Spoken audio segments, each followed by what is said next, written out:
Building in extreme environments ain't no easy feat, but some structures prove that nothing is impossible, from icy research stations in Antarctica to towering skyscrapers in scorching deserts. Today, we're counting 15 amazing buildings built in extreme environments. The Amundsen Scott South Pole Station, located at the southernmost point on Earth, is a hugely valuable scientific research station.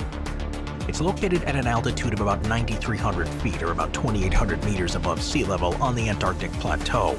Temperatures here can drop below -100 degrees Fahrenheit or -73 degrees Celsius, and as the sun rises and sets only once each year, creating a 6-month day followed by a 6-month night.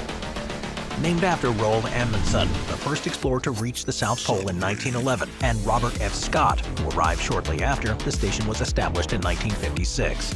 Since then, it's undergone several upgrades and reconstructions, with the current facility completed in 2008. Its flights are impossible due to the extreme cold and darkness. The station relies on aircraft like the LC-130 Hercules, which are specially designed to land on ice runways. And water, it's obtained by melting ice, and energy is generated using the combination of diesel fuel and renewable resources. Number 14. Qasr al-Farid, Saudi Arabia. Qasr al-Farid, or the Lonely Castle, is an archaeological monument in the ancient city of Hegra in Saudi Arabia. Dating back to the 1st century, Qasr al-Farid is part of the larger archaeological site of Hegra, which was the first UNESCO World Heritage Site in Saudi Arabia. This place is unique for its extreme isolation in the desert, but also for its monumental exterior, which displays the Nabateans' artistic and architectural talents. The facade is decorated with elaborate carvings, including pilasters, cornices, and decorative motifs that have been influenced by Greco-Roman and Mesopotamian styles. Strange, though, is its unfinished state. The facade is meticulously carved, but the structure's mission for Al-Ula aim to educate the public about the region's rich history, while also ensuring its sustainable development. Number 13. Chacaltaya Laboratory in Bolivia. The Chacaltaya Lab, built at an altitude of over 17,000 feet or about 5,200 meters above sea level in the Andes Mountains of Bolivia, is a one-of-a-kind and historically important scientific research facility. Located near La Paz, it's one of the highest labs in the world, and as such it gives researchers a great platform to study cosmic rays, atmospheric phenomena, and the effects of extreme altitudes on both humans and the environment. First opened in the mid-20th century, the facility has contributed to research in physics, climate science, and biology. Its location at such a high altitude allows researchers to measure particles before they're absorbed by the Earth's atmosphere. During the 1940s and 50s, the laboratory played a leading role in pioneering cosmic ray research. It was here that physicists detected some of the earliest evidence of the muon, a fundamental particle similar to, meaning that if there's a problem, it can be fixed by people who aren't necessarily thinking as clearly as they would at sea level. Number 12. Alert, Nunavut, Canada. Alert, Nunavut, is a truly unique settlement, as it's the northernmost permanently inhabited place in the world. It's located just 508 miles or 817 kilometers from the North Pole, and it's on the northeastern tip of Ellesmere Island in the Canadian Arctic. The history here dates back to the mid-20th century when it was built as a weather station, and it later became an important site for military and scientific activities. Named after HMS Alert, a British ship that wintered in the area during an Arctic expedition in the late 19th century, this station has since grown into a center for Arctic research. Alert is home to Canadian Forces Station Alert, which plays an important role in global communications and military operations. Established here in 1958 during the Cold War, CFS Alert was located there to intercept Soviet rate calls alert home. There is no permanent civilian population. Instead, those who live and work here do so on rotational assignments, typically lasting several months. It's completely detached from the rest of the world too, so supplies including fuel, food, and equipment must be flown in by military aircraft, as there's no roads or shipping routes to the settlement. Number 11. The Meteora Monasteries in Greece.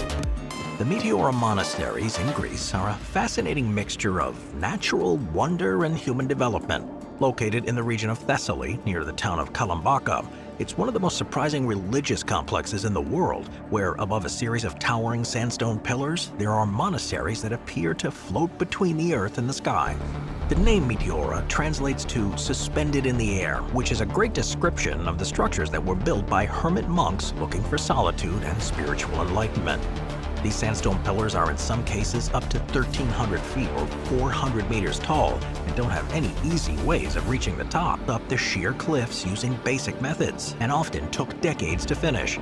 Today, only 6 of them remain active and are home to monks and nuns who follow centuries-old traditions of prayer and service. The frescoes here, in particular, are important, depicting scenes from the Bible, lives of saints, and the struggles of the early Christians. Number 10. Borneo Ice Camp in the Arctic Ocean. Borneo Ice Camp. It's a temporary seasonal camp in the high Arctic that drifts on the frozen waters of the Arctic Ocean near the North Pole. Built each year since 2002, this camp is one of the most unique and extreme human outposts in the world. The camp is set up each year on a large, stable ice floe about 89 degrees north, about 60 to 93 miles from the geographic North Pole. It's operated by the Russian Geographical Society and supported by polar aviation specialists. Borneo Ice Camp exists for only a few weeks each spring, typically from late March to mid-April, with the length of time there is to purely the world use it as a platform to study the unique environment of the high Arctic. And it becomes a launch point for polar expeditions to the North Pole. Temperatures during the camp's operation often range from -13 to -40 degrees Fahrenheit, or about -25 to -40 degrees Celsius, with extreme wind chills. Camp accommodations include heated tents, equipped with sleeping areas and dining spaces, but perhaps the strangest thing about it is the way it has to be dismantled each year as the ice begins to melt, leaving no trace of human presence. As the Arctic continues to warm, the future of camps like this one is uncertain. With the sea ice being thinner and less stable each year, it is quite possible that in the coming years, there simply won't be any more that's capable of supporting the aircraft or the camp. Number 9. The Napo Wildlife Center in Ecuador.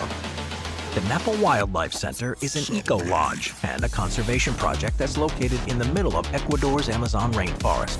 It's found in the national park's extraordinary biodiversity. The region is home to over 600 species of birds, 170 species of mammals, and countless reptiles.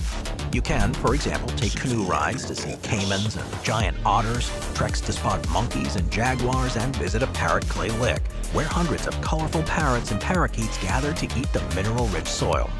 The lodge's canopy tower is a standout attraction, and rising 118 feet or about 36 meters above the forest floor, it provides an amazing vantage point to look out across the rainforest treetops. Sunrise and sunset views here from the tower are really special, and it's times like these you'll realize just how isolated you are. There are no creature comforts here though, and virtually all supplies have to be carried in by canoe. There's also very little in terms of medical facilities, and with so many potentially dangerous animals and landscapes in the region, guests have to be extremely careful to take care of themselves.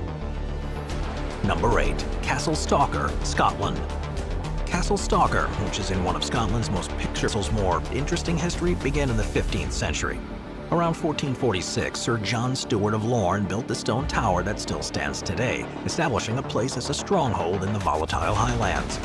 The castle changed hands several times through warfare, including a brief period under the Campbells, another important Highland clan.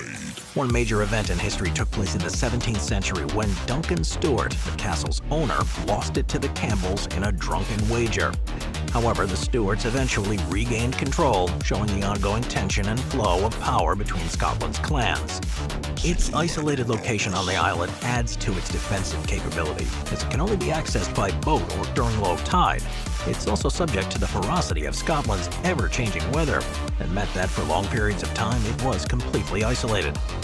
Today, though, the castle remains privately owned, and though it is occasionally open to the public for guided tours, offering visitors a glimpse into its world. Now, cleverly, despite being protected by so much rock above it in the mountain, the lab's accessible horizontally, so equipment can be taken in by road. The laboratory opened in 2010 and has since become an important part of the search for dark matter, which is one of the most mysterious substances in the universe. Dark matter is believed to make up around 27% of the universe's mass, but it doesn't interact with light or ordinary matter in a way that makes it observable to us. One of the leading experiments is the China Jinping Underground experiment, which uses ultra-sensitive detectors to search for dark matter particles. Now, these detectors are cooled to cryogenic temperatures and surrounded by additional layers of shielding. The data collected here adds to global collaborations and comparisons with similar experiments at other facilities, such as the Gran Sasso Laboratory in Italy and the Sanford Underground Research Facility in the US. They also conduct geophysics and environmental studies here, taking advantage of their unique location to monitor seismic activity and study. Svalbard Global Seed Vault, often called the Doomsday Vault, is a facility that was built to safeguard the world's biodiversity. It's located on a remote archipelago of Svalbard in Norway near the town of Longyearbyen. Now, this vault is global backup for the genetic diversity of crops, ensuring the preservation of seeds that are vital for food security. Opened in 2008, this seed vault is built into a sandstone mountain on the remote island of Spitsbergen, which is around 810 miles from the North Pole. The cold climate and low humidity here naturally help maintain the viability of the seeds. But this, of course, means it's an extreme natural environment. Its main purpose is to act as a fail-safe storage facility, providing an extra layer of protection for gene banks around the world. The entrance to the vault is a modern illuminated art installation that reflects the northern lights, and inside the facility extends about 400 feet into the mountain, and it's made up of 3 chambers, each capable of holding 1.5 million seed samples. Currently, the seed vault has over 1 million seed samples from nearly every country in the world, representing its resilience against climate change. Number 5. The Gobabeb Research and Training Center in Namibia.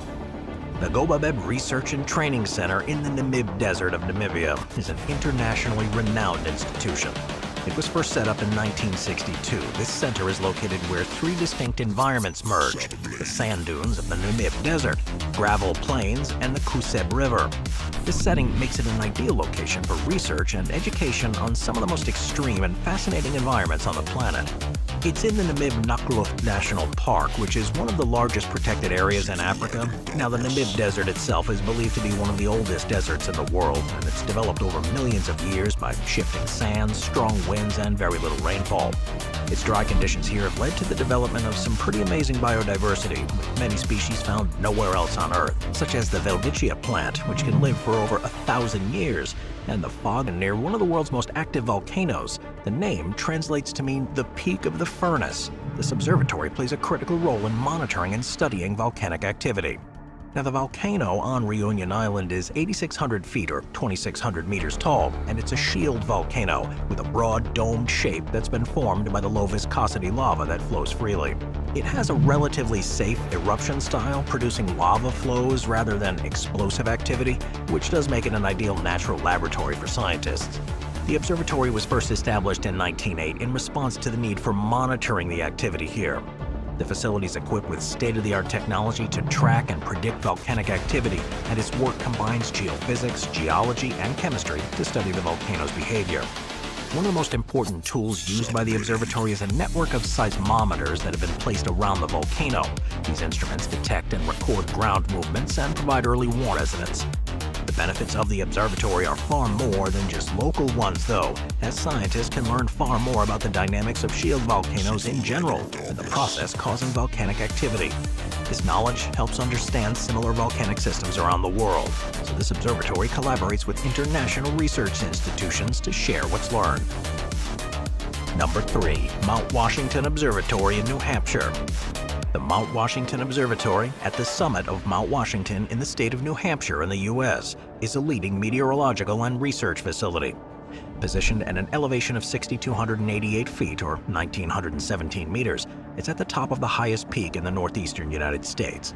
This is a place that's well known for its extreme weather conditions and record-breaking wind speeds, so the observatory has become a center for study. On April 12, 1934, the observatory recorded wind speed of 231 miles or 372 kilometers per hour, which held the world record for the highest wind gust ever measured on land. One of the observatory's most important roles, though, is in weather forecasting and public safety. The data collected here at Mount Washington helps understand mountain weather patterns and in predicting weather for the wider region.